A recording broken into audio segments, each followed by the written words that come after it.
we do want to persuade, but maybe society today really has kind of lost the ability to differentiate between persuasion and force.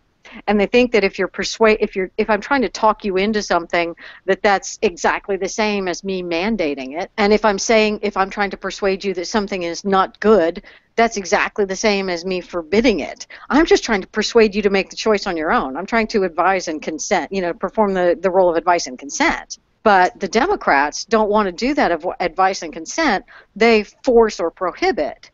And people kind of have lost track of the difference between the two. Well, and I also think along with that, one thing that I often see conservatives, especially social conservatives, forget to do is explain why. It's not enough just to say that's bad for you. True. Don't do that. I told you not to do that. Do it because I said so. Do it because you will be richer, the statistics show. Right. And we pull out our charts and graphs, and it just doesn't work. Their eyes glaze over. A two-parent family is the key to financial success. But if we forget to explain why and to teach, that's where the problem comes in. It's easy to just force your opinions on others. It takes time and effort to persuade and to explain and to teach. And that's what I think so many conservatives forget to do, because to them, they just see this as logical. This is normal. This is their normal. But for most of society, things like a two-parent family, it is not normal. When I worked downtown with the schools, I worked with high-risk youth in Denver for 6 years. I remember I had lunch with a little 6-year-old. We were in the lunchroom, and he was so cute. And he wanted to get to know us, his teachers. And we were talking, and we didn't really know what to ask him. So we're like, well, hey, do you have brothers and sisters? And he's like, well, yeah, I do. We're like, oh, okay, how many? Well, I don't know, actually. But I know I'm my mother's first and my father's ninth. And we were just appalled. We're like, oh my gosh. Whoa. Yeah, right? So, we're trying to play it cool. We don't want to freak him out that we think it's odd. So I'm like, oh, okay. And we talked a little bit more, and then one of us asked, so do you get to see your dad very much? No, he got shot. Uh-oh. It was so normal for him, but we were totally appalled by that. And then he started asking us questions about us. And so how many brothers and sisters do you have, Miss Corey? Well, I have 3 sisters and a little brother. Oh. So what about your mom and dad? Yeah, I have a mom and a dad. Wait, you all live together? Yes, we all live together. Oh, that's weird. Wow.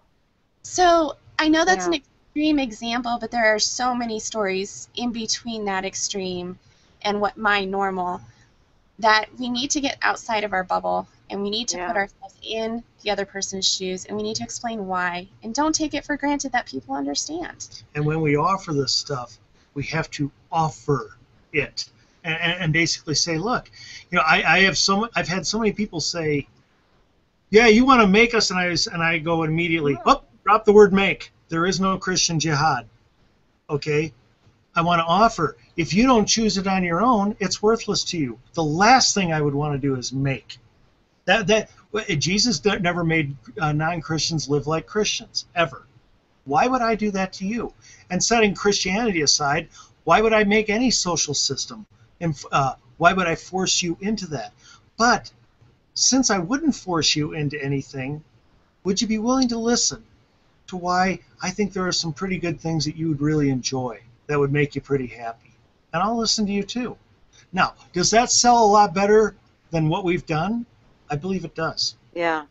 Another thing that we don't really do too well is we need to remember that this is a conversation that we have to have, and we've talked about it here a billion times about the conservative small talk ideas and all of that stuff. But it's so important to remember that you can't just be yelling at people and assume that they're going to pick it up, or just recite the same facts and stats and statistics. It's not going to work. You have to have a conversation, and that means hearing their ideas. That means, here's one of my ideas. What do you have to say about this? What is what's on your mind? How does this affect you? And how can we work together to make this better? It's not just a we're right. And what was it that Brass said last week? In your face.